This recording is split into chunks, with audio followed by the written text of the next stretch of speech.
The verbatim record must have been set down by Raymond's mother, as she was the only other person present at the senator's death, and she undoubtedly found time to make notes while they waited for the doctor, and while the words were still so fresh in her mind. But Johnny did not use them for almost 3 years, during which time they had undoubtedly been carefully filed for their value as Americana, and as a source of inspiration to others. Governor Iselin appointed himself to succeed Senator Banstofson to fight the good fight, and his re-election followed. He was sworn in on March 18, 1953, by Justice Crucian, after his wife had insisted that he take the cure for 2.5 months at a reliable, discreet, and medically sound ranch for alcoholics and drug addicts in sun-drenched New Mexico, following the booze-drenched Christmas holidays of 1952. Chapter 5. What is the consciousness of guilt but the arena floor rushing up to meet the falling trapeze artist? Without it, a bullet becomes a tourist flying without responsibility through the air. The consciousness of guilt gives a scent to humanity, a threat of putrefaction, the ultimate cosmetic. Without the consciousness of guilt, existence had become so bland in paradise that Eve welcomed the pungency of original sin. Raymond's consciousness of guilt, that rouged lip print of original sin, had been wiped off. He had been made unique. He had been shriven into eternity, exculpated of the consciousness of guilt. Out of his saddened childhood, Raymond had grown to the age for love. Because he was mired down within an aloof, timid, and skeptical temperament, he was a man who, if he was to be permitted to love at all, was suited to find the solution of his needs only in reassuring monogamy. He had no ability to make friends. As he had grown up, he was dependent upon the children of friends of the people who were his mother's garden, mostly politicians and their lackeys, and other people who could be used by politicians. Newspaper types, press agents, labor types, commerce and industry edges, hustlers of veterans and hustlers of minorities, patriots and suborners, confused women and the self-seeking clergy. By an accident, when he was just past 21 years old, Raymond met the daughter of a man whom his mother would not under any condition have entertained. Her name was Jocelyn Jordan. Her father was a United States Senator and a dangerously unhealthy liberal in every sense of that word, though a member of Johnny Iselin's party. They lived in the East. They happened to be in Raymond's mother's state because it was summertime, when school teachers and senators not up for re-election are allowed time off to spend their large accumulated salaries. And they had been invited by Josie's roommate to use her family's summer camp while the family toured in Europe. It is certain that they had no knowledge that they would be keeping calm and cool beside the same blue lake with its talking bass and balsam collar as Governor Iselin and his wife, or else they would have politely refused the invitation.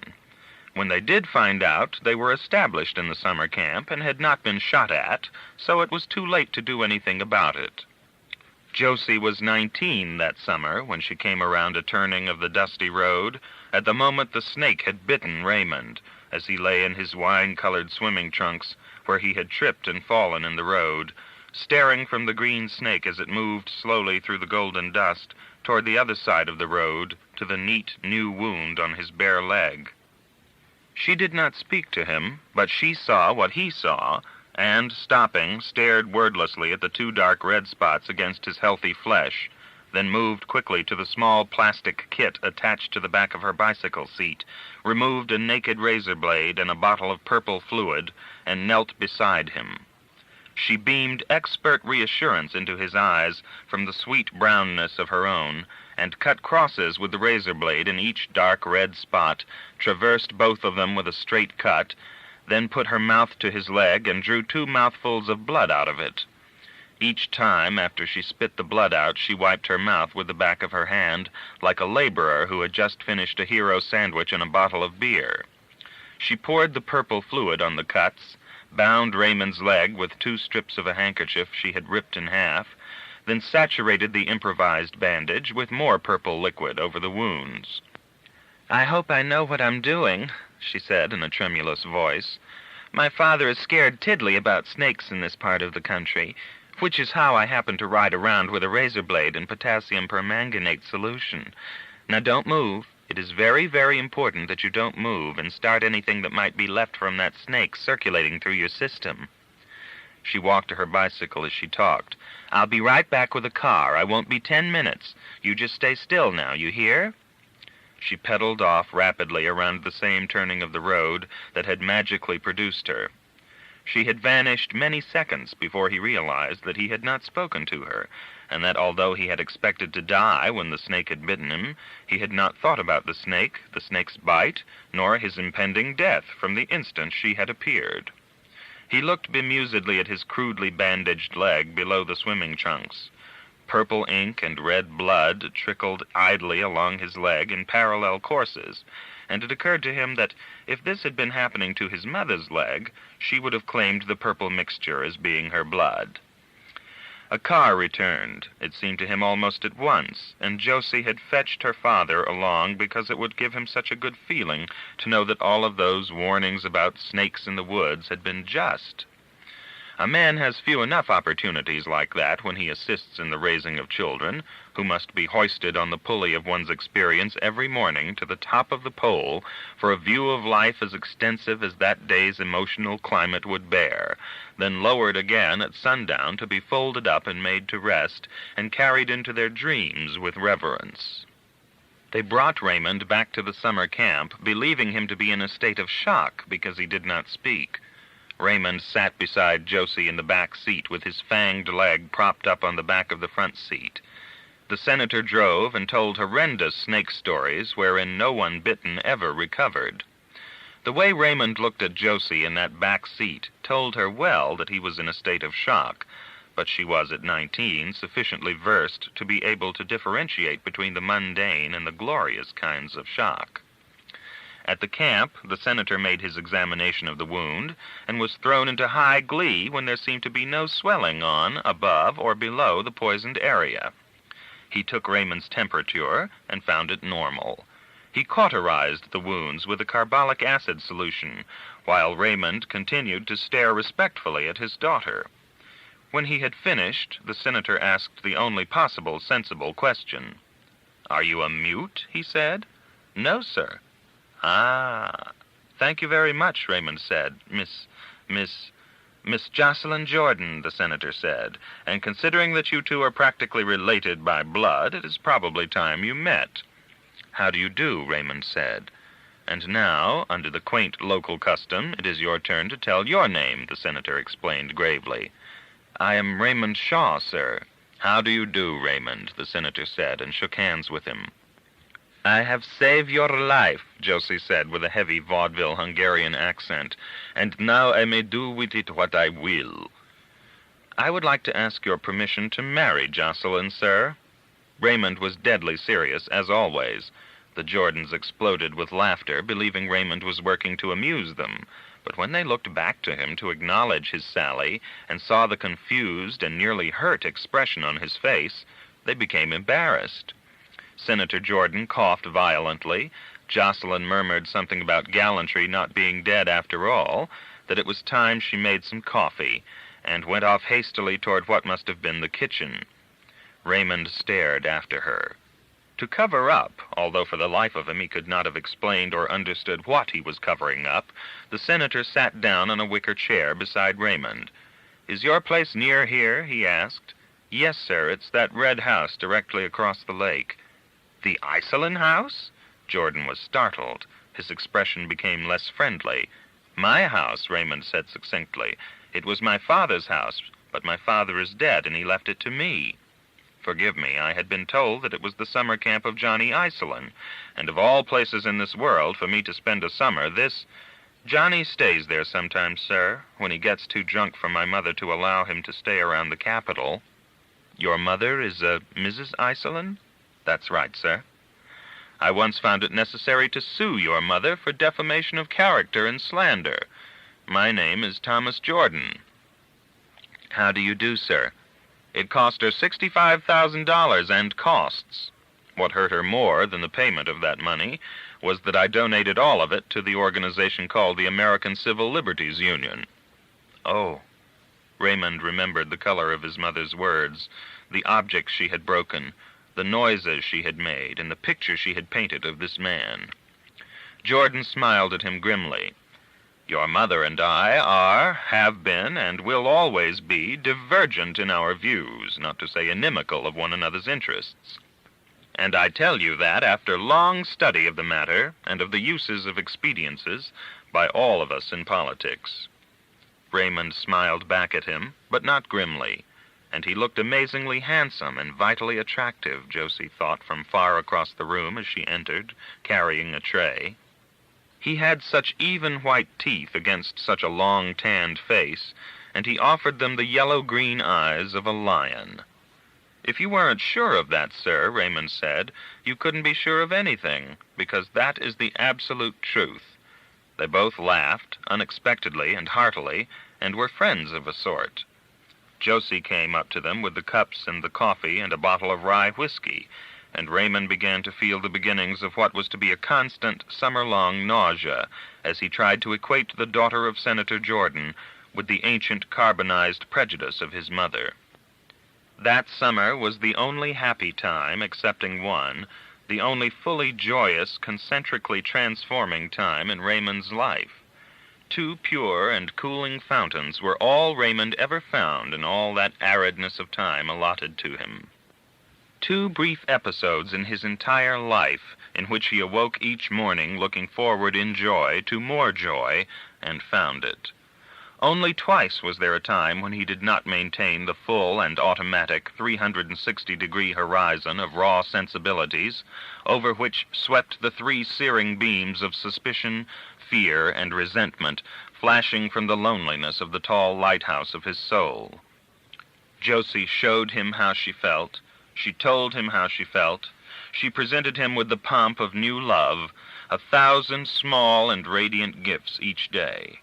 She behaved as though she had been waiting an eternity for him to catch up with her in the time continuum, and now that he had arrived with his body to occupy a predestined place in space beside her, she knew she must wait still longer while he tried desperately to mature, all at once, out of infancy, until he could understand that she only wanted to give to him, asking nothing but his awareness in return.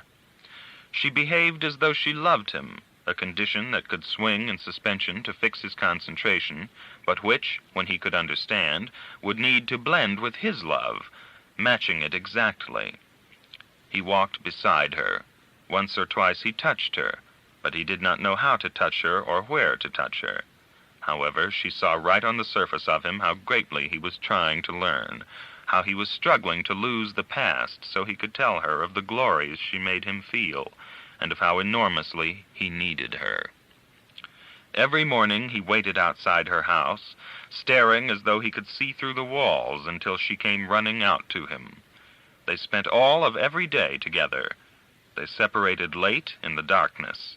They did not speak much, but each day she moved him closer to breaking through his barriers and willed him with her love to say more each day, and she was filled with the ambition to make him safe with her love.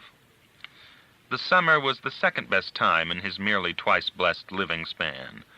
The first time was not the equal of the second time because of his fear, the conviction that it would be taken from him the instant he voiced his need for it.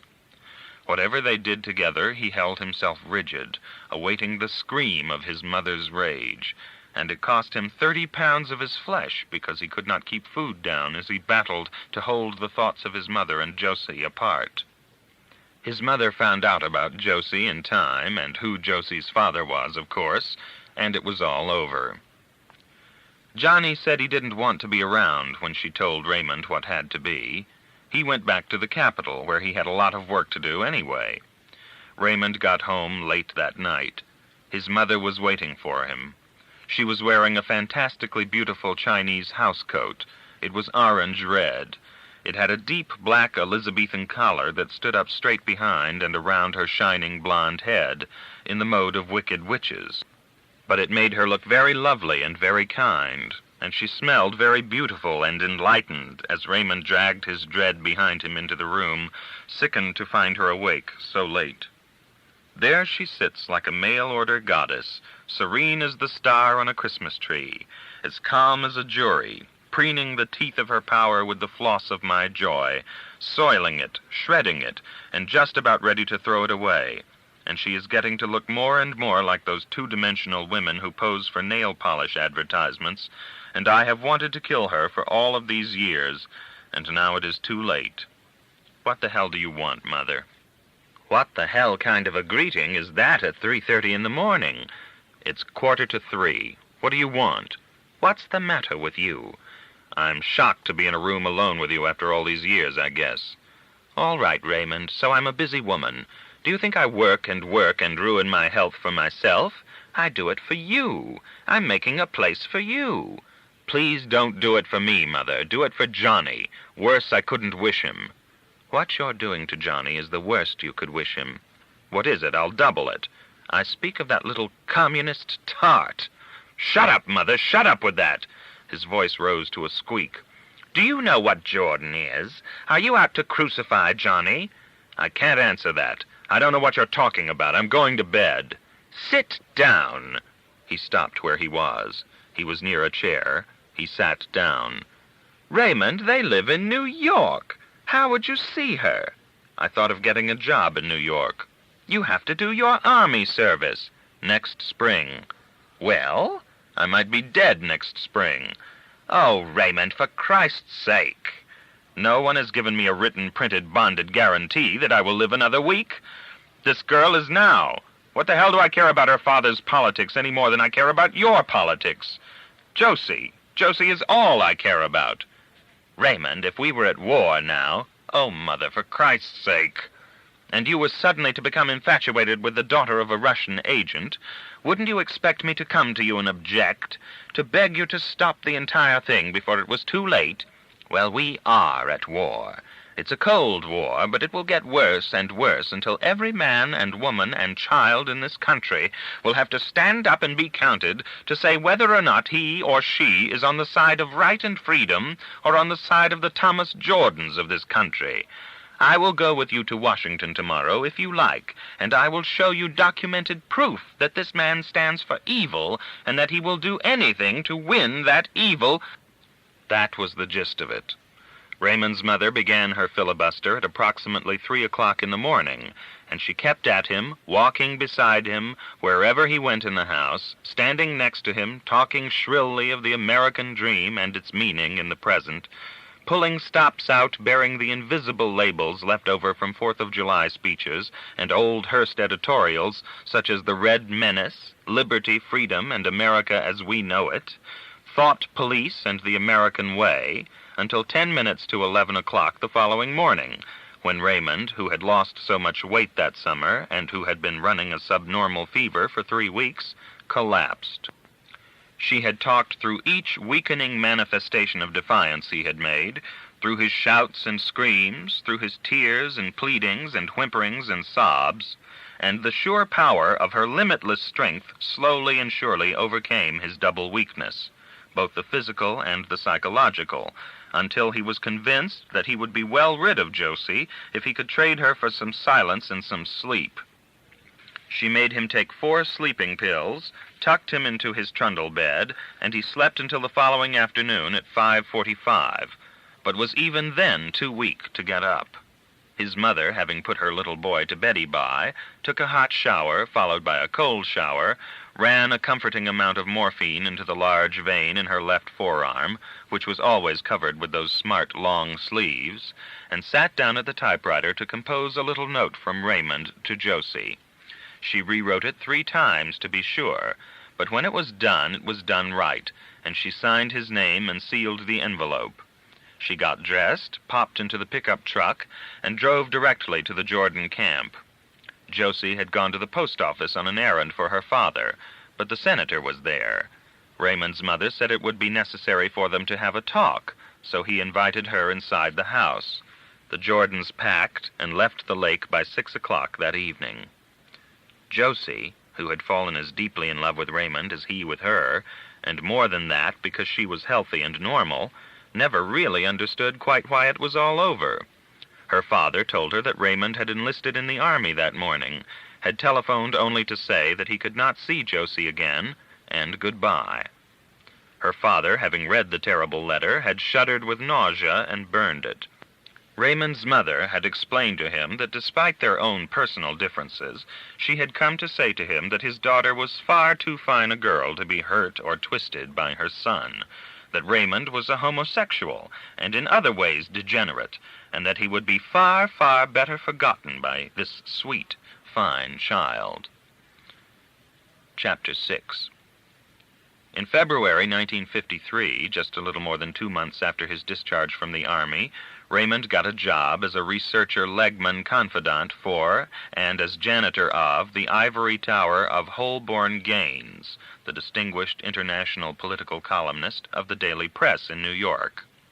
This on the strength of 1, a telephone call from the managing editor of the Journal to Joe Downey, managing editor of the Daily Press; 2, his relationship to Mrs. John Yerkes Iselin, whom Mr. Gaines admired and loathed as one of the best political minds in the country; and 3, the Medal of Honor. Mr. Gaines was a man of 68 or 70 years who wore a silk handkerchief inside his shirt collar whenever he was indoors, no matter what the season of the year, and drank steady quantities of Holland beer, but never seemed to grow either plump or drowsy from it, and found very nearly everything that had ever happened in politics from Caesar's ascension to Sherman Adams' downfall to be among the most amusing manifestations of his civilization. Mr. Gaines would pore over those detailed, never-to-be-published in that form reports from one or another of the paper's bureau chiefs around the world, which provided the intimate background data of all real or imagined political maneuvering, and sip at the lip of a beer bottle, chuckling as though the entire profile of that day's world disaster had been written by Mark Twain. He was a kind man, who took the trouble to explain to Raymond on the first day of his employment that he did not much enjoy talking, and fulsomely underscored how happy they would be, both of them, if they could train each other into one another's jobs, so that conversation would become unnecessary.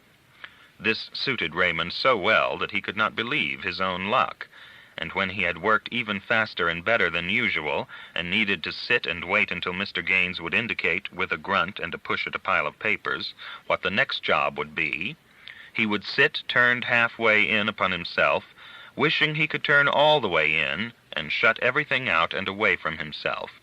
But he was afraid Mr. Gaines would decide to talk, and he would have to climb and pull himself out of the pit, so he waited and watched, and at last came to see that he and Mr. Gaines could not have been more ecstatically suited to one another had one worked days and the other worked nights. The promotion manager of the Daily Press was a young man named O'Neill. He arranged that the members of the editorial staff gave Raymond a testimonial dinner, from which Mr. Gaines was automatically excused, for, after all, he had actually met Raymond, welcoming a hero to their ranks. When O'Neill first told Raymond about the dinner plan, they were standing, just the two of them, in Mr. Gaines' office, one of the many glass-enclosed cubicles that lined the back wall of the city room, and Raymond hit O'Neill, knocking him across the desk, and, as he lay there for an instant, spat on him. O'Neill didn't ask for an explanation. He got up, a tiny thread of blood hanging from the left corner of his mouth, and beat Raymond systematically and quietly. They were both about the same age and weight, but O'Neill had interest, which is the key to life, on his side. The beating was done well and quickly, but it must be seen that Raymond had, if even in the most negative way, made his point. No one else ever knew what had happened, and because the dinner was only a week away, and O'Neill knew he would need pictures of Raymond posed beside various executives of the paper, he was careful not to hit Raymond in the face, where subsequent discolorations might show. When it was over, Raymond agreed that he would not concede the dinner at any time to be a good idea, holding it to be a commonness which merchandised the flag, but he did agree to attend. O'Neill, in his turn, inquired that if there was anything more a part of our folklore than hustling the flag for an edge, that he would appreciate it if Raymond would point it out to him, and agreed to limit the occasion to one speech, which he would make himself and keep it short, and that Raymond would need only to rise in acknowledgment, bow slightly, and speak not at all. In December 1953, Raymond was guest of honor at a dinner given by the Overseas Press Club, at which an iron-lunged general of the armies was the principal speaker. And Raymond could not fight his way out of this invitation to attend and to speak because his boss, Mr. Gaines, was chairman of the dinner committee. What Raymond did say when he spoke was, "Thank you, one and all." The way the matter had been handled differed sharply from the O'Neill incident. Mr. Gaines had come in one morning, had handed Raymond a printed invitation with his name on it, had patted him understandingly on the back, had opened a bottle of beer, sat down at his desk, and that was that. Chapter 7. The war was over in Korea. That camera, which caught every movement of everyone's life, was adjusted to run backward, so that they were all returned to the point from which they had started out to war. Not all. Some, like Mavoli and Limbeck, remained where they had been dropped. The other members of Marco's I&R patrol, whose minds believed in so many things that had never happened, although in that instance they were hardly unique, returned to their homes, left them, found jobs, and left them, until at last they achieved an understanding of their essential desperation and made peace with it, to settle down into making and acknowledging the need for the automatic motions that were called living. Marco didn't get back to the States until the spring of 1954, on the very first day of that spring. His temporary orders placed him with the First Army on Governor's Island in the New York harbor, so he blandly took it for granted that he would be more than welcome to spend his stateside leave as Raymond's guest in Raymond's apartment. As far as Raymond was concerned, and this feeling mystified Raymond, Marco was more than welcome. Raymond lived in a large building on Riverside Drive, facing the commercially broad Hudson at a point approximately opposite an electric spectacular on the New Jersey shore which said, "Spry," some experiment in suggestive geriatrics, Raymond thought, to the démodé side of Manhattan Island. The apartment was on the 16th floor. It was old-fashioned, which meant that the rooms were large and light-filled, the ceilings high enough to permit a constant circulation of air, and the walls thick enough for a man and his loving wife to have a stimulating argument at the top of their lungs without invading the nervous systems of surrounding neighbors. Raymond had rented the apartment furnished, and nothing in the place beyond the books, the records, and the phonograph was his. The bank issued rent checks for the apartment's use, as they paid all the bills for food, pressing, laundry, and liquor. These the local merchants sent directly to Raymond's very own bank officer, a Mr. Jack Rotenberg, a formidably bankerish sort of man, excepting for the somewhat disturbing habit of wearing leather tassels on his shoes. Raymond believed that the exchange of money was one of the few surviving methods people had for communicating with each other, and he wanted no part of it. The act of loving, not so much of the people themselves, but of the cherishment contained in the warm money passed from hand to hand, was to Raymond intimate to the point of being obscene, so that as much as possible he insisted that the bank take over that function, for which he paid them well. Each Monday morning at 15 minutes past 10, a bank messenger came to Raymond's office with a sealed manila envelope containing 4 $20 bills, 4 $10 bills, 5 $5 bills, and 30 singles, a total of $175, for which Raymond would sign. This was his walking around money. He spent it, if he spent it, on books and offbeat restaurants, for he was a gourmet, as much as a man can be who eats behind a newspaper.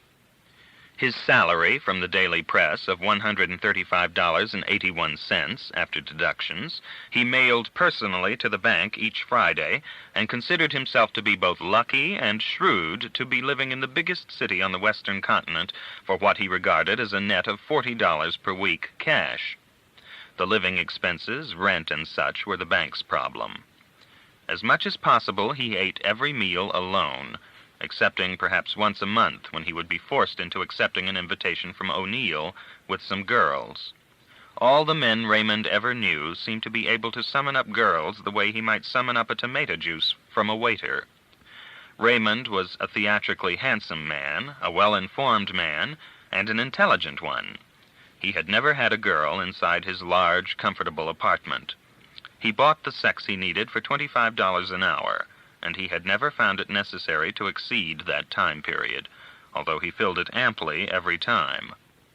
Out of distaste, because she had suggested it herself the first time he had been there, and most certainly not out of any unconscious desire to be liked, he would give the maid who ran the towels $1.25 tip, because she had asked for $1, then would stare her down coldly when she thanked him. Raymond had found the retail outlet with efficiency. He had told the Broadway columnist on the paper that he would appreciate it greatly if one of the press agents with whom the columnist did business would secure him maximum for minimum accommodations atop some well-disposed, handsome, professional woman.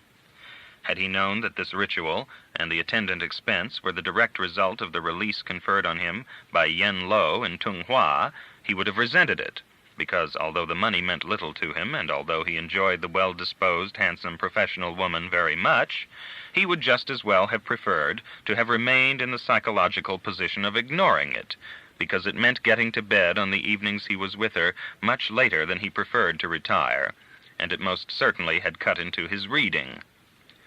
Marco gave him no warning. He called Raymond at the paper and told him he would be in town for a while, that he would move in with Raymond, and they met at Hungarian Charlie's 15 minutes later, and that had been that. When Marco moved in, every one of Raymond's time and motion study habits was tossed high in the air to land on their heads. For 10 days or so, everything was turned upside down. Marco didn't believe in buying sex because he said it was so much more expensive the other way, and he was loaded with loot. Drunk or sober, Marco found matched sets of pretty girls, bright and entertaining girls, rich girls, poor girls, and even one very religious set of sisters who insisted on getting up for church in the mornings, whether it was Sunday or not, then raced back to Marco's bed again. Marco had girls stashed in most of the rooms of Raymond's apartment, whenever he thought it was a good idea, day and night, night and day, severely disturbing the natural rhythm of Raymond's life. There were too many cans of beer in the icebox and too few cans of V8. Men kept ringing the back door bell, bringing boxes or paper bags filled with liquor or heavy paper sacks of ice cubes. Everybody seemed to be an expert on cooking spaghetti, and there was a film of red sauce on every white surface in the kitchen. In the foyer, in the living room, in the dining room, which Raymond had converted into an office, brassieres were strewn, and slips and amazingly small units of transparent panties. Marco made everyone wear shoes as a precaution against athlete's foot. He did not believe in hanging up his clothes when he was not in army service, because he said the agonizing reappraisal of the piles of clothing every morning in each room made him appreciate the neatness of army life all the more. The positive thing to be said for Marco was that although he crowded the apartment with girls and loud music and spaghetti and booze, he never invited any other guys. So what was there was 50% Raymond's. The women were all sizes and colors, sharing with each other only Marco's requisite of a good disposition, and he rarely hesitated to hand out a black eye if this rule were violated. Raymond found it enjoyable. He could not have stood it as a constant diet, and he believed that there were people who could stand it as a constant diet, and it was all extremely confusing to him at first, from his doctrinaire perspective, because the properly dressed, immaculately spoken women seemed to him to be the wantons, and the naked or near-naked babes who talked like longshoremen seemed to be there as professional comics or entertainers on the piano, or on the long-distance telephone. They were talking, always talking, but never with the unpleasant garrulity of Johnny Iselin. At first, when Raymond allowed himself to get around to feeling like having a little action for himself, he would grow flustered, be at a loss as to how to proceed, and he would close the door behind him in the converted dining room he called an office, and try to forget about the whole thing. But that simply was not satisfactory. He did that the very first night Marco had guests, and he sat there nearly huddled up with misery, fearing that no one would ever come in to make him come out, but finally the door was flung open, and a small but strapping red-headed girl with a figure that made him moan to himself stood in the doorway and stared at him accusingly. "What the hell is the matter with you, honey?" she asked solicitously. "Are you queer?" "Queer? Me?" Strapping was definitely the word for this girl. Everything she had was big in miniature and in aching proportion. "There are 4 broads out there, honey," she said, "and 1 man. Marco took me aside and told me that there was 1 more in here. And although I ran right in here, I've been worrying all the way because what the hell are you doing in here with very, very ready broads out there?" "Well, you see," Raymond got up and took a slight step forward, "I'd like to introduce myself." The excitement was rising, and he forgot to think about himself. He was aware, vaguely, that this was the first time he had ever been courted, and if she could keep the thing within bounds, everything was going to be all right. "I'm Raymond Shaw." "So? I'm Winona Meehan. What has names got to do with what Marco promised I would be doing if I came here? But now I find out I may have to stand in line, like at Radio City on a Sunday night." I guess I simply didn't know what else to say. "I'm just as avidly interested as you are," Raymond said. "But I guess, well, I suppose you could say I'm shy, or new at all this. Shy, anyway." She waved her hand reassuringly. "All the men are shy today. Everything is changing right in front of our eyes. It's become such a wonderful thing to find a man who actually is willing to go to bed with a woman, that the woman gets all charged up and they press too much. I know it, but I can't change it." As she talked, she closed the door behind her. She couldn't find any way to lock it, so she pulled a heavy chair in front of it. "So if you're shy, we'll put out the lights, sweetheart. Winona understands, baby. Just get out of those bulgy pants and come over here." She unzipped the side of her dress and began to struggle out of it impatiently. "I have to get back downtown for an 11 o'clock show tonight, lover, so don't let's waste any more time." By the 3rd night, Raymond felt that he was fully adjusted to the new way of life. Winona had been extremely grateful for the extreme care he had put into his work with her, and that squealing, activated gratitude, which had been coupled with an absolute insistence that he take her name and permanent address, and that she write down his name and permanent address because her company was leaving in the morning for 8 weeks in Las Vegas, had given him considerable confidence. After she had had to leave, both of them feeling exhausted but triste after the parting, he had moved quietly and weightlessly into the living room, where Marco was playing at seance, explaining to the 4 girls that he understood, academically, exactly how a seance should operate, because he had researched every necessary move, and that if they would all cooperate by believing, perhaps he could make something interesting happen the way things had happened in a fascinating textbook he had pored over all the way from San Francisco. It hadn't worked, but everybody enjoyed themselves, and when bedtime came, 2 of the girls joined up with Raymond, as though they had all been assigned to each other by a lewd house mother, and after loads of fun, they had all dropped off to sleep and had slept like lambs. Raymond awoke twice during the night for a few languorous moments of trying to puzzle out how come he did not feel invaded by all these bodies that were hurling themselves at him or dotting the landscape of his privacy. But he could not reach the answer before he fell asleep, and in the morning, with the girls getting ready to go off to offices or studios or dress houses or stores, no one had much more time than to wait patiently for a turn to put on lipstick hurriedly in the bathroom and rush out without any breakfast. The extraordinary thing to Raymond was that none of them ever returned.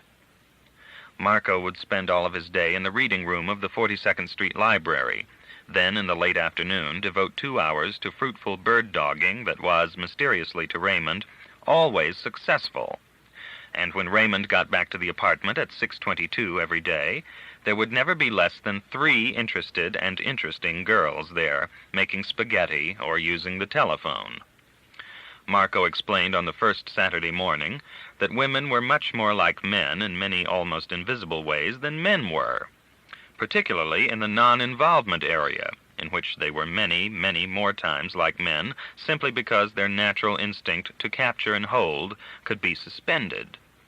Marco said that there was not a healthy woman alive who would not gladly agree to rush into bed if that action displaced only the present and did not connect with the past, nor had any possibility of any shape in the future.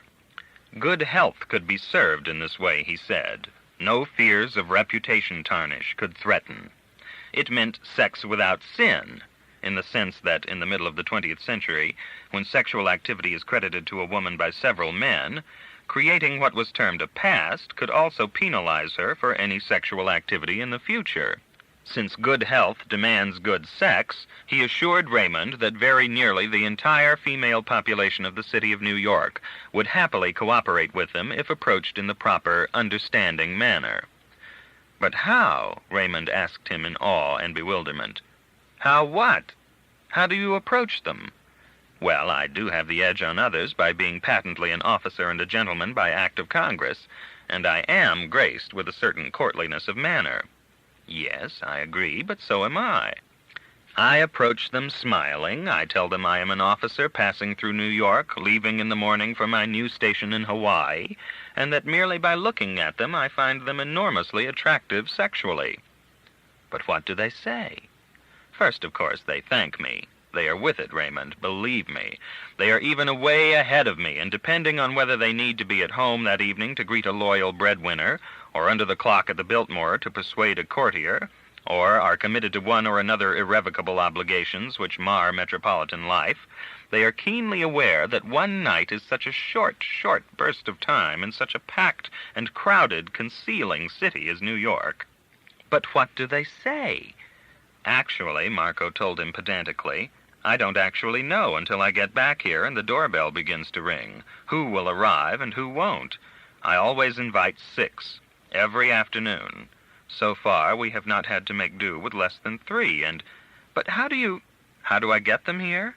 "Yes. I explain I am using a friend's apartment. I write down the address, tear out the slip, and press it into their hands, always smiling in a pleasant, lustful way. And I murmur about cold champagne and some great records. Then I pat them on the rear and walk on. I assure you, Raymond, that is all there is to it, and everyone is richer all around." "Yes, I see, but what? Don't you ever have any permanent alliances?" Raymond asked earnestly. "Of course," Marco said stoutly. "What do you think I am, a zombie? In London, before this last post where I met you, I was head over heels in love with my colonel's wife, and she with me, and we stayed that way for almost 2 years. One night, Marco took 2 young things by the wrists and headed off for rest. One was a Miss Ernestine Dover, who worked at an exceptionally fine department store on Fifth Avenue, and the other a Mrs. Diamentes, who was married to one of the best professional third basemen in the nation. After a while, they all fell asleep. Raymond was enjoying tremendous pleasure on a large bed in an adjoining room with a recording and variety artist, then unemployed, who was of Hawaiian, Negro, and Irish extraction, and whom Marco had met that afternoon in the vestibule of a church, where he had gone to light a cigar out of the wind. They all sat bolt upright as one person, Raymond and June, Miss Dover and Mrs. Diamentes, because Marco was yelling, "Stop him! Stop him!" in a wild, hoarse voice, and trying to get out of the bed at something, his legs hopelessly entangled in the bedclothes. Mrs. Diamentes recovered first. After all, she was married, and she took Marco by the shoulders and threw him over backward on the bed, pinning his torso down with her own body, while Miss Dover held down his thrashing legs with hers. "Ben! Ben!" Mrs. Diamentes yelled.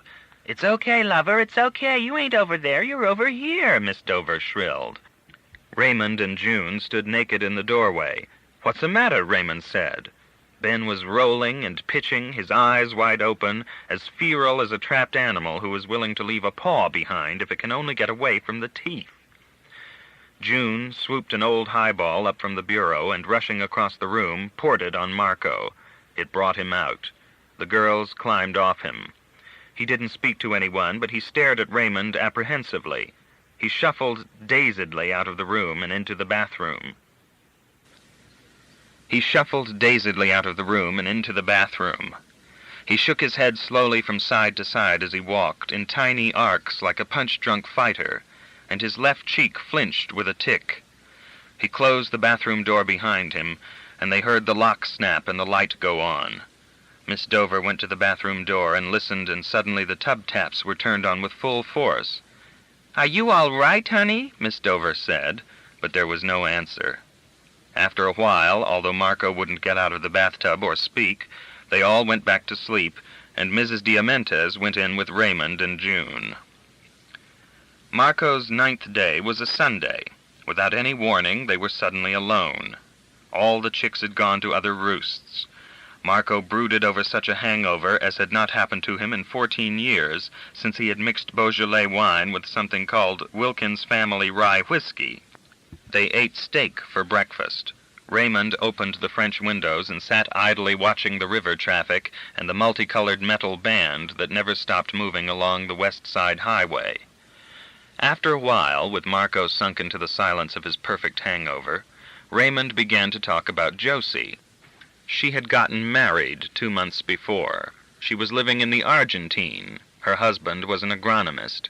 It had run on the society page of his own newspaper, and he said it as though if they had not run the item, the marriage would not have been solemnized, and she would be free to go to him.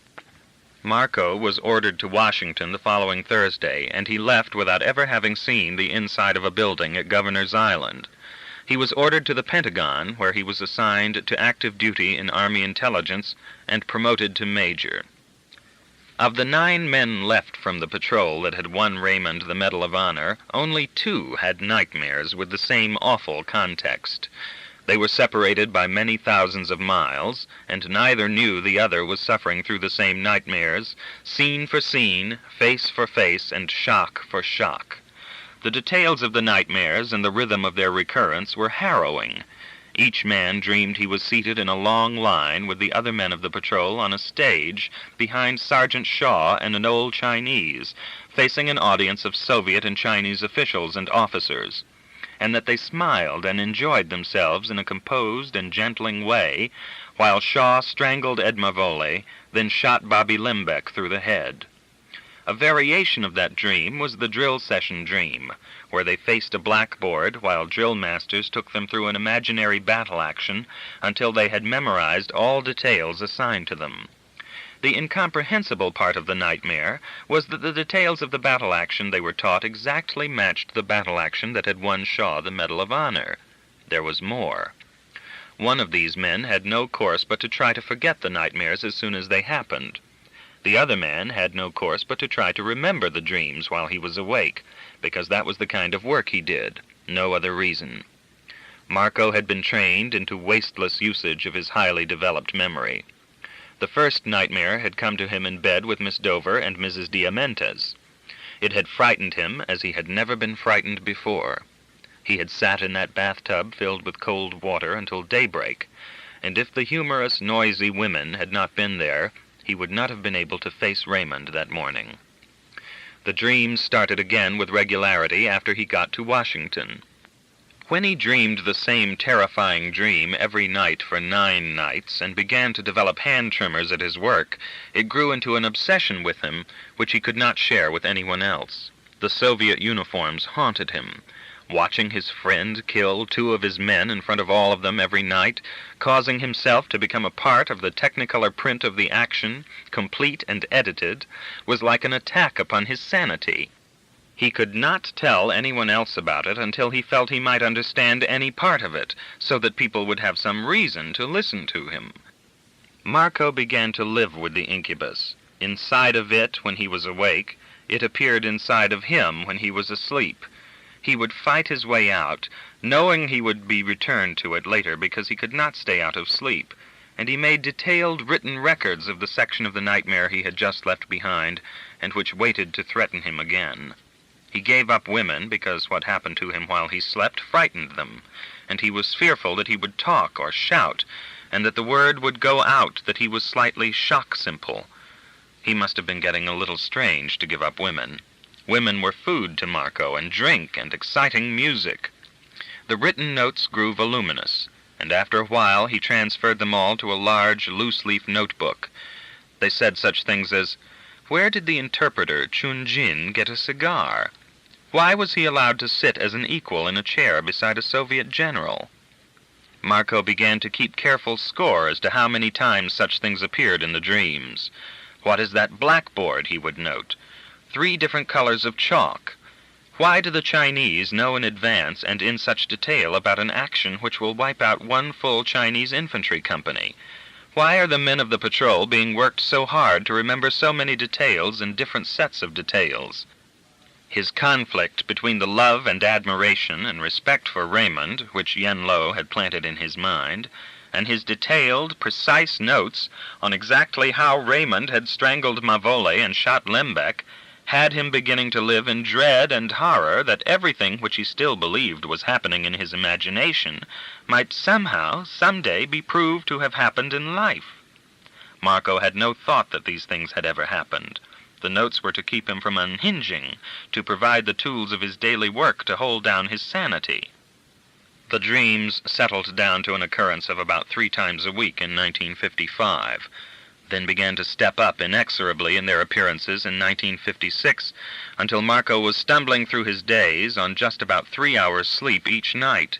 He never knew, all during that time, that he had remained sane.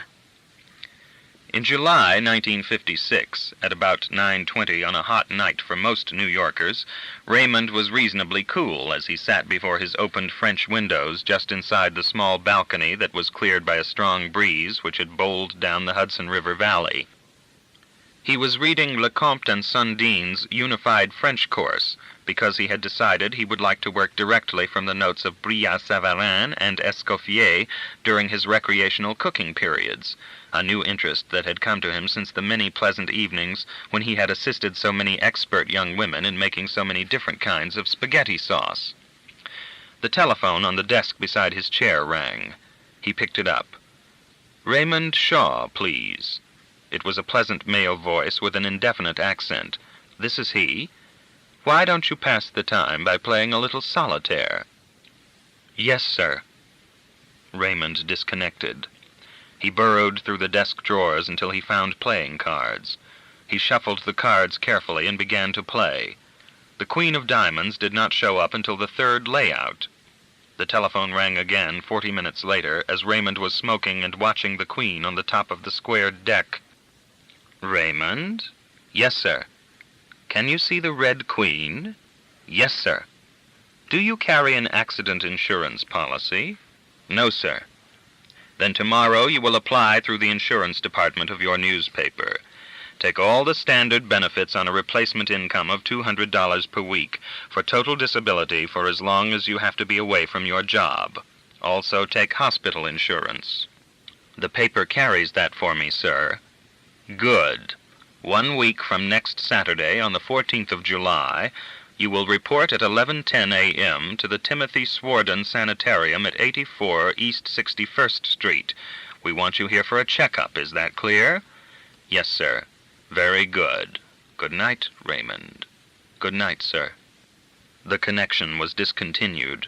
Raymond went back to Lecomte and Sundine. He drank a bottle of Coca-Cola. He went to bed at 11 o'clock after a sensible shower and slept dreamlessly. He breakfasted on figs and coffee, arrived at his desk at 9:45, and called the personnel department immediately and made the arrangements for the insurance, naming in the life clause his only friend, Ben Marco, as beneficiary of $50,000 if his death occurred by accident or by violence. Senator Iselin's office forwarded a personal letter addressed to Raymond, care of the senator, to the newspaper office in New York. It was postmarked Wainwright, Alaska. Raymond opened it warily and read, "Dear Sarge, I had to say this or write this to somebody because I think I'm going nuts. I mean, I have to say it or write it to somebody who knows what I'm talking about, not just anybody. And you was my best friend in the Army, so here goes. Sarge, I am in trouble. I'm afraid to go to sleep because I have terrible dreams. I don't know about you, but with me, dreams sometimes have sounds and colors, and these dreams have a way everything gets all speeded up, and it can scare you. I guess you must be wondering about me going chicken like this. The dream keeps coming back to me every time I try to get to sleep. I dream about all the guys on the patrol where you won the medal for saving us, and the dream has a lot of Chinese people in it and a lot of big brass from the Russian army. Well, it is pretty rough. You have to take my word for that. There's a lot of all kind of things goes on in that dream, and I need to tell about it. If you should hear from anybody else on the patrol who writes you that they are having this kind of dream, I will appreciate it if you will put them in touch with me.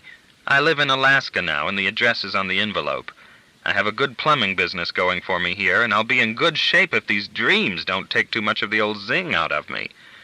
Well, Sarge, I hope everything goes good with you, and that if you're ever around Wainwright, Alaska, you'll give me a holler. Good luck, kid. Your old corporal, Alan Melvin. Raymond had himself reread one part of the letter, and he stared at that with distaste and disbelief. It offended him so that he read it and read it again. You was my best friend in the army. He tore the letter across, then in quarters, then again. When he could no longer tear it smaller, he dropped the pieces into the wastebasket beside his desk. Chapter 8. For 3 years after taking the oath of office as United States Senator in March 1953, Johnny had been moved slowly by Raymond's mother to ensure acceptance within the Senate and in official Washington, to learn to know all of the press gentlemen well, to arrange the effective timing for the start of his run for re-election, in short, to master the terrain. It seems almost impossible now to credit the fact that halfway through his first time in office, Johnny Iselin was still one of the least known members of the Senate. It was not until April 1956 that Raymond's mother decided to try out the first substantial issue.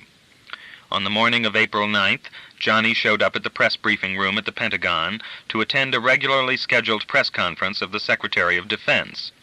He walked into the conference with 2 friends who represented Chicago and Atlanta papers, respectively. They had had coffee first. Johnny had asked them elaborately what they were up to that morning. They told him they were due at the Secretary's regular weekly press conference at 11 o'clock. Johnny said wistfully that he had never seen a really big press conference in action. He was such an obscure, diffident, pleasant, whiskey-tinted little senator that one of them good-naturedly invited him to come along, and thereby unwittingly won himself a $250 prize bonus 3 weeks later from his newspaper.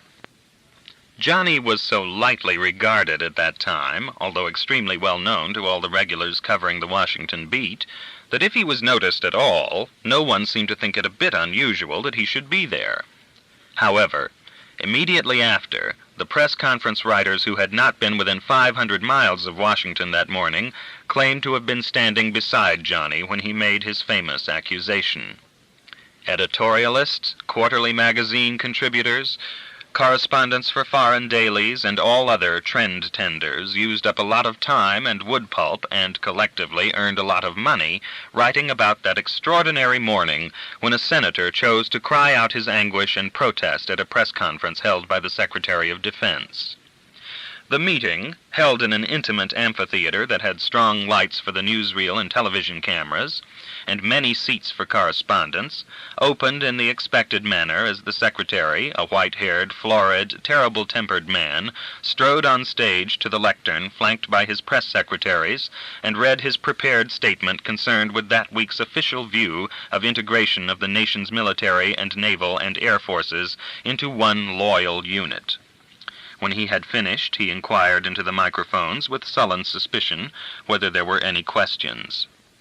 There were the usual number of responses from those outlets instructed to bait the Secretary, as was done in solemn rotation, to see if he could be goaded into one of his outrageous quotes that were so contemptuous of the people as not only to sell many more newspapers, but to give all of the arid columnists of think pieces something significant to write about.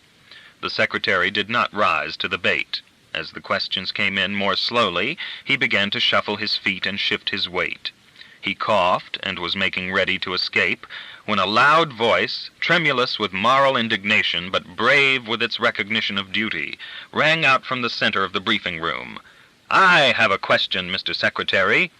The Secretary peered forward with some irritation at this stranger who had seen fit to take his own slow time about getting to his stupid question.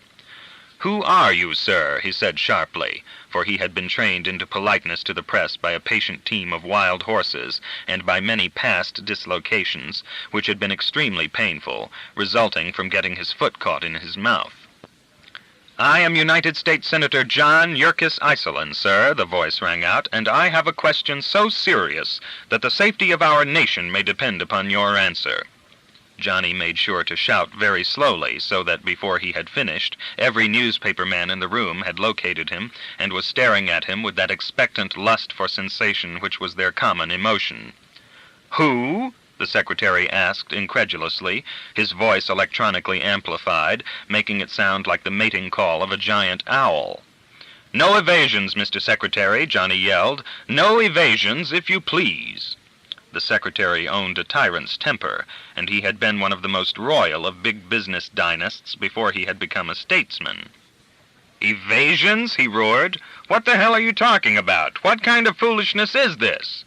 That sentence alone, those few words, all by themselves, served to alienate the establishment called the United States Senate from sympathy with his cause for the rest of his tenure in office. For no matter what the provocation, it is the first unwritten law of the United States of America that one must never, never, never speak to a senator, regardless of his committee status, in such a manner before the press.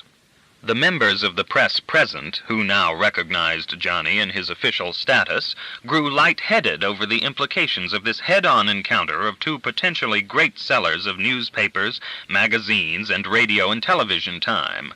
It was one of those pulsing moments auguring an enormous upward surge in profits, when one half of the jaded turned thrilled stamped out their cigarettes, and the other half lighted up theirs, all staring greedily. "I said I am United States Senator John Yerkes Iselin, and I hold here in my hand a list of 207 persons who are known to the Secretary of Defense as being members of the Communist Party, and who, nevertheless, are still working and shaping the policy of the Defense Department." "What?" The secretary had to shout out his astonishment into the microphones to be heard over the excited keening and rumbling of the voices in the room. "I demand an answer, Mr. Secretary," Johnny cried, waving a clutch of papers high over his head, his voice a silver trumpet of righteousness. The secretary had turned from beet red to magenta. He was breathing with difficulty. He gripped the lectern before him as though he might decide to throw it at Johnny. "If you have such a list, Senator, God damn it," he bellowed, "bring it up here. Give me that list." "There will be no covering up, Mr. Secretary. You will not put your hands on this list. I regret deeply to say in front of all these men and women that you no longer have my confidence." "What?" "This is no longer a matter for investigation by the Department of Defense. I am afraid you have had your chance, sir. It has become the responsibility of the United States Senate." Johnny turned and strode from the room, leaving chaos behind him. On the following day, consistent with a booking made weeks previously, and involving a token expenses payment of $250, Johnny was to appear on Defenders of Our Liberty, a television program that was a showcase for the more conservative members of the government. An interview show on which questions of a non-straightforward nature were asked before a national audience representing one of the lowest ratings of any program in the history of the medium. The program remaining on the air only because the sponsoring company found it generally useful, and of course pleasant, to be able to dine with the important weekly guests following each show, when a special vice president would make firm friends with them to continue the discussion of government problems and problems with government of a more or less specific nature over the years to come. Johnny had been invited to appear on the show because he was one of the two senators remaining in office whom the company's special vice president had never had to dinner, and the special vice president was not one to underestimate. However, on the day of his scheduled appearance, Johnny was the hottest statesman in the country as a result of 30 hours of continuous coverage, and he had become an object of great importance to the television show and to its network. Wherever they could, in the extremely short time they had in which to turn around, they bought half-page advertisements in big city newspapers to herald Johnny's live appearance on the show. Raymond's mother let everything develop in a normal manner, up to a point. Johnny was due to go on the air at 7:30 p.m. At 1 p.m. she told them regretfully that he would not be available, that he was too busy preparing for what would be the most important investigation the Senate had ever held. The network reeled at this news. The sponsor reeled. The press prepared to reel. After only the least perceptible stagger, the special vice president asked that a meeting between Raymond's mother and himself be quickly and quietly arranged. Raymond's mother preferred to hold this kind of a meeting in a moving car, far away from recording devices. She drove herself, and the two of them rode around the city of Washington and hammered out an agreement that guaranteed Johnny not less than 6 nor more than 12 appearances on Defenders of Our Liberty each year for 2 years, at the rate of $7,500 worth of common stock of the sponsoring company per appearance, and for which Johnny would supply the additional consideration of staying in the news in such a manner as could be reviewed after every 3 shows by the special vice president and Raymond's mother jointly, to the point where the contract could be canceled or extended by mutual consent.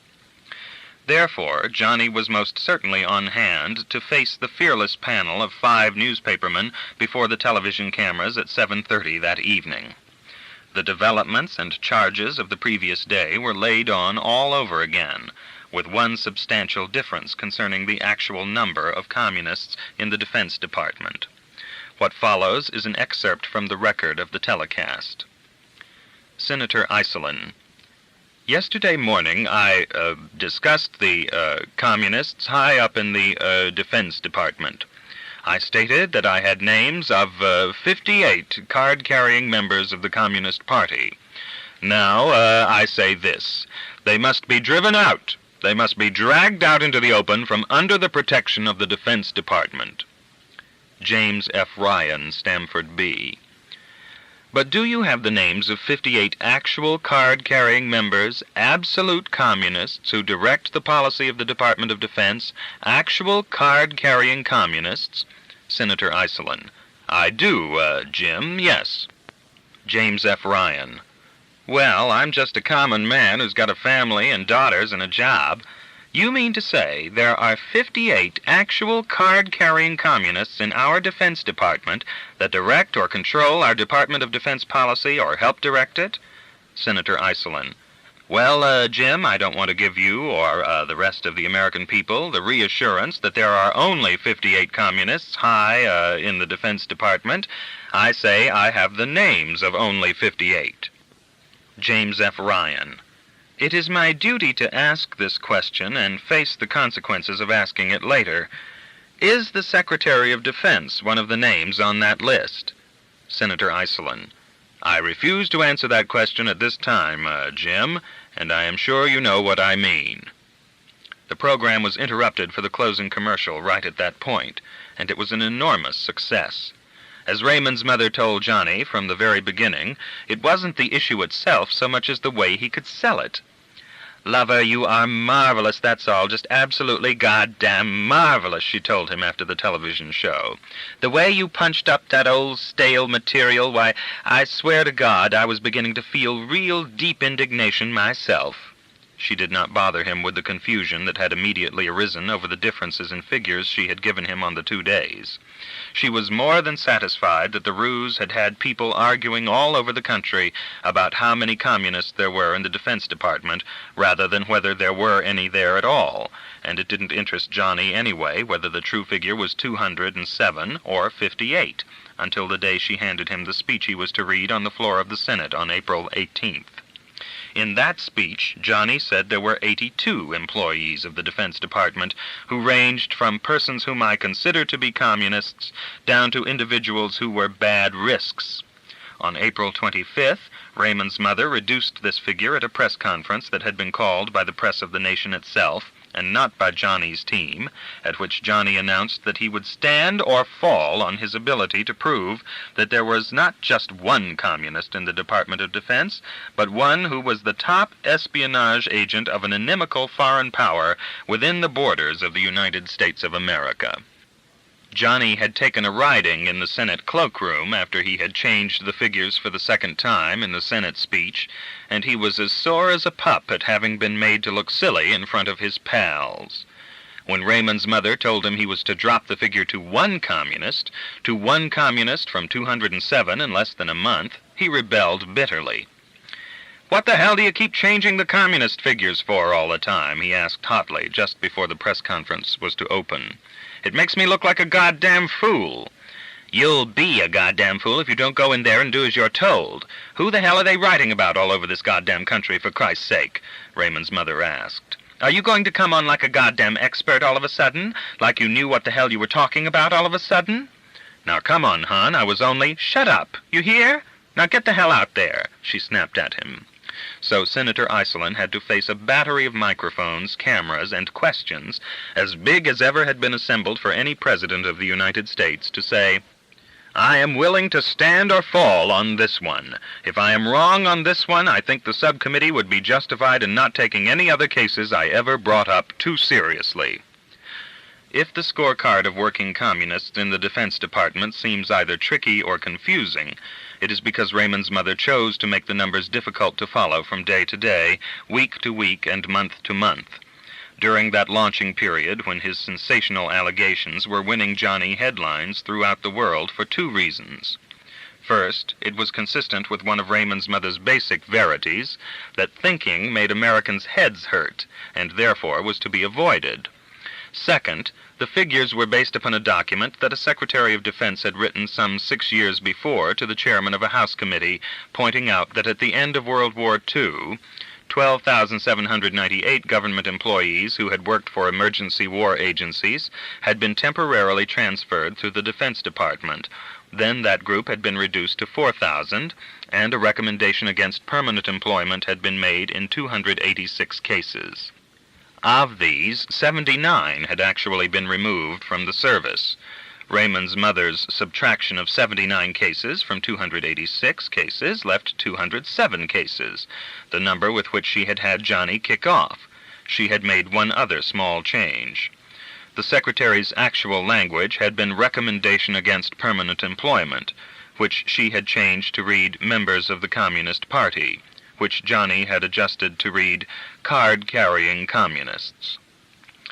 Sometimes it tended to get a little too confusing, until Johnny came at last to refer to it as the numbers game.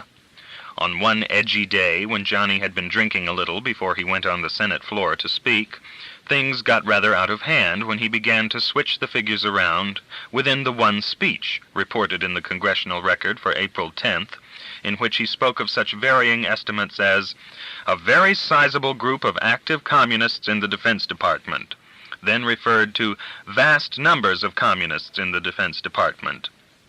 He recalled the figure of 207, then went on to say almost immediately following, "I do not believe I mentioned the figure 207 at the Secretary's press conference.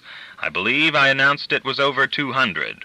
He thereupon hastened to claim that I have in my possession the names of 57 communists who are in the Defense Department at present, then changed that count at once by saying, I know absolutely of one group of approximately 300 communists certified to the Secretary of Defense in a private communication who have since been discharged because of communism.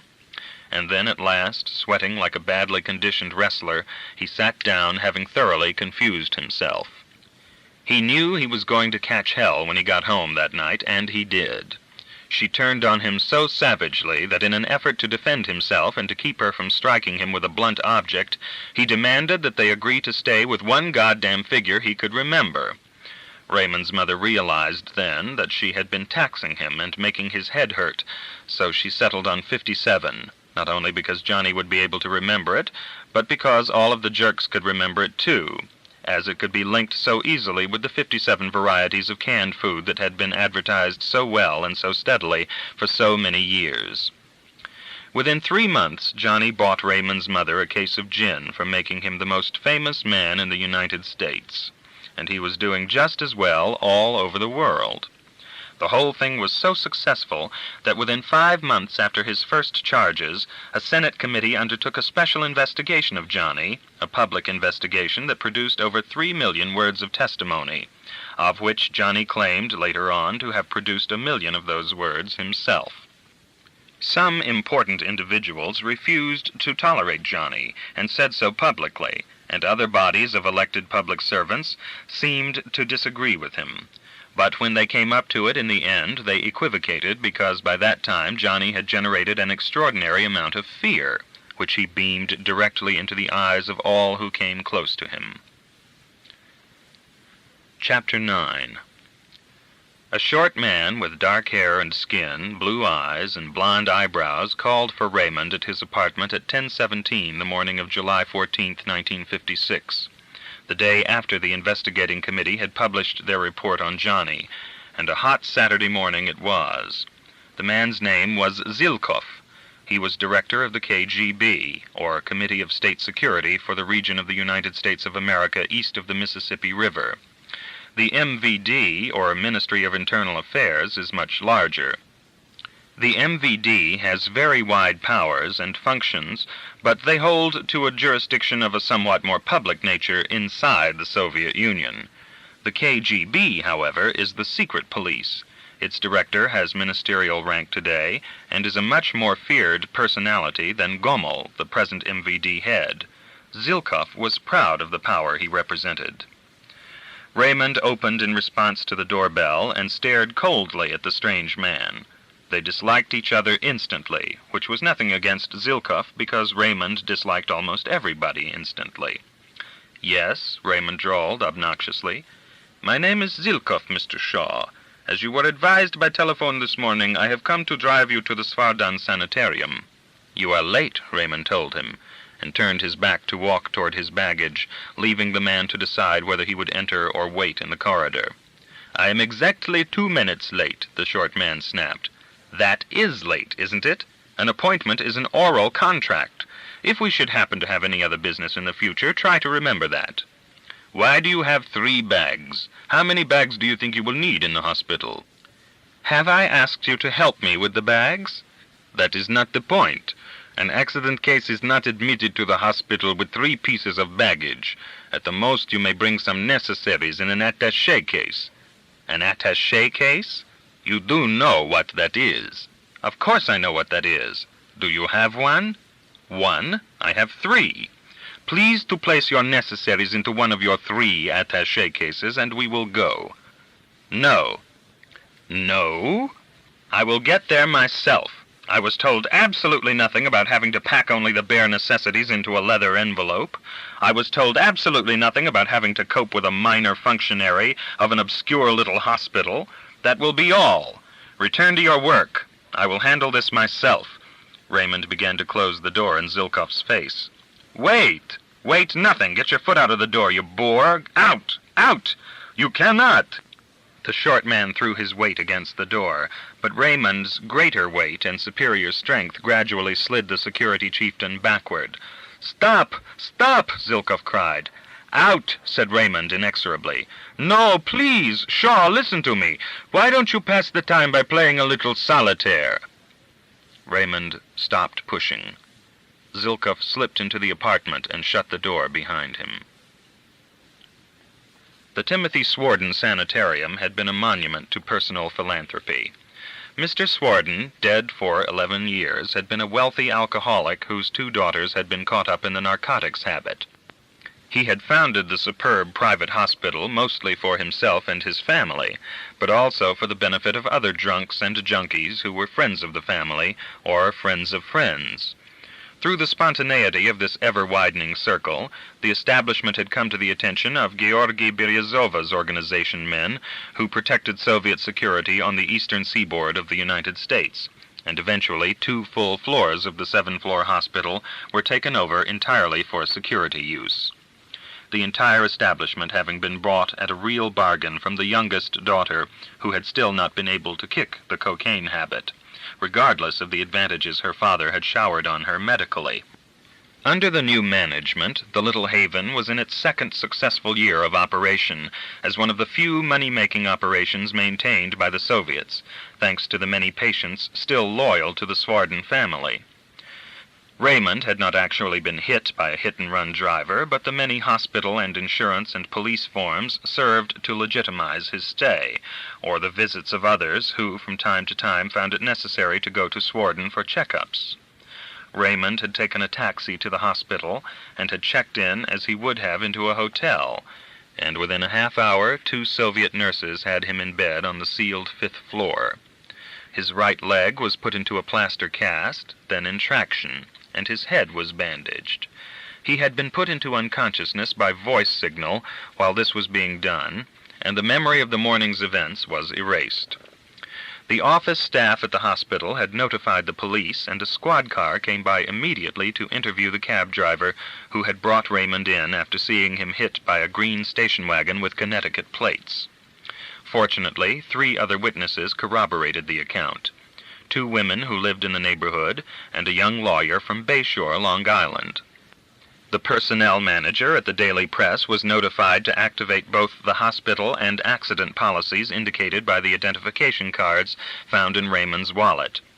The technicians assembled the X-rays, which proved Raymond to have suffered a brain concussion and ripped calf muscles. The Daily Press published a short account of the accident on its back page.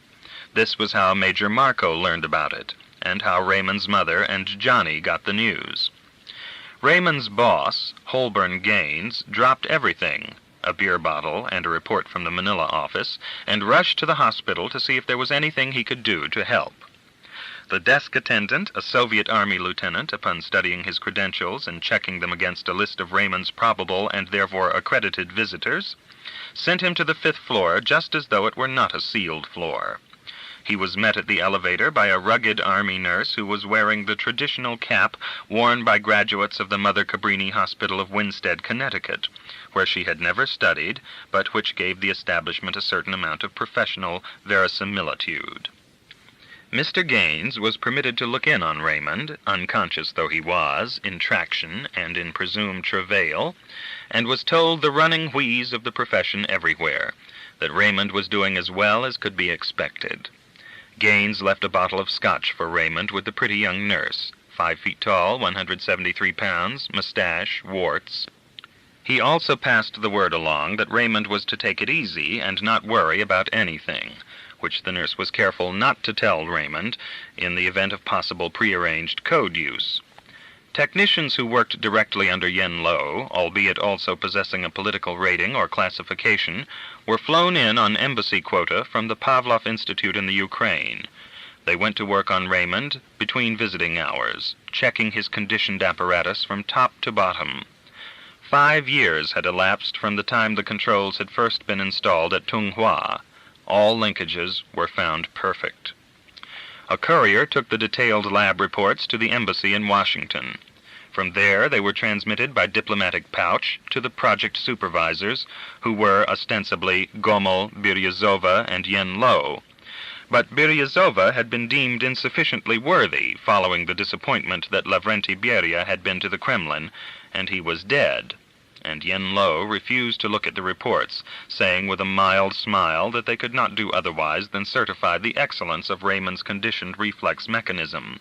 So only Gomel pored over the reports. He was mightily pleased.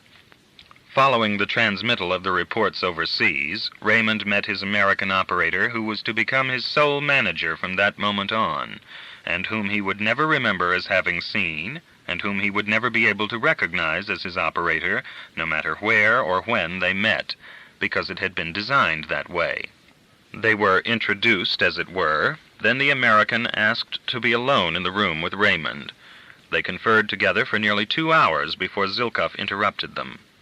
The 2 visitors in Raymond's room got into a heated argument, with Raymond watching them like a tennis spectator. Zilkov was a militant, bright young man. He maintained emphatically that Raymond must carry out a test assassination in order to complete the reflex checkout in a conclusive manner. The American operator opposed the suggestion violently and pointed out that it was both surprising and shocking that a security officer with responsibility such as he held would seek to risk a mechanism as valuable as Raymond. Raymond listened gravely, then turned his eyes to hear Zilkov's rebuttal, which of course pointed out that the mechanism had been designed for assassination, that it had been 5 years since it had been tested, that conditions offering minimum risk for police reprisal could be designed, and that as far as he was concerned, the test must be made before he would sign any certification that the mechanism was in perfect working order.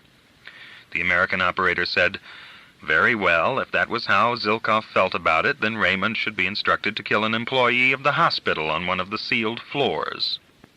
Zilkov said he would order nothing of the sort, that the table of organization in the area was under acceptable strength as it was, as far as he was concerned, and that Raymond could damned well kill some non-productive woman or child on the outside. The American operator said there was no reason for Raymond to kill anyone unproductive, that there might as well be some feeling of gain out of this, since Zilkov was insisting on the risk, and recommended that Raymond's position at the newspaper, and therefore his general value to the party, might be considerably strengthened if he were to kill his immediate superior, Holborn Gaines, as it was possible that, after 5 years as Gaines' assistant, Raymond would be given his job, which in turn would bring him wider influence within the inner chambers of the American government. Zilkov said he had no interest in whom Raymond assassinated so long as he worked efficiently and obediently. It was decided that Mr. Gaines should die 2 nights hence. Subsequently, the American operator complained bitterly through channels that Zilkov had been reckless and foolhardy with one of the party's most valuable pieces of apparatus in the United States, and most entirely needlessly because Raymond had been checked out by Pavlov technicians. Unfortunately, the complaint was not made in time to save Mr. Gaines, but within 2 weeks Zilkov was recalled and severely reprimanded. On his return to the United States, he could not have been more careful, both with Raymond and Raymond's operator, than if they had been his own department heads. On the morning of the 9th day at Swardon, less than 2 days before he murdered Mr. Gaines, Raymond awoke as from a deep sleep, surprised to find himself in a strange bed and in traction, but even more shocked to find himself staring directly into, and on a level with, the grief-ravaged face of his mother. Raymond had never seen his mother's face as being anything but smoothly held, enforced, carefully supported, arranged, and used to help her get what she wanted, as a Cadillac was used to get her where she wanted to go. The skin on his mother's face had always been flawless. The eyes were exquisitely placed and entirely clear, the whites unflecked by tiny blood vessels, merely suggesting malevolence and insane impatience. Her mouth had always been held well in, as the mouths of city saddle horses, and the perfect blonde hair had always framed all of this and had always softened it. To open his eyes and find himself looking into a racked caricature of that other vision made Raymond cry out, and made his mother aware that he was conscious. Her hair was ragged and awry. Her eyes were rabbit red from weeping. Her cheeks shone with wet, washing away the cosmetic that always masked the wrinkles. Her mouth was twisted in ugly self-pity, while she sobbed noisily and blew her nose into too small a handkerchief. She drew back instantly at his sound and attempted to compose her face, but it could not be done convincingly on such short order, and unconsciously she wanted to gain a credit for the feat she knew would be unbelievable to him, her tears because of him. "Raymond, oh, my Raymond." "What's the matter?" "Oh." "Is Johnny dead?" "What?" "What the hell is the matter with you?"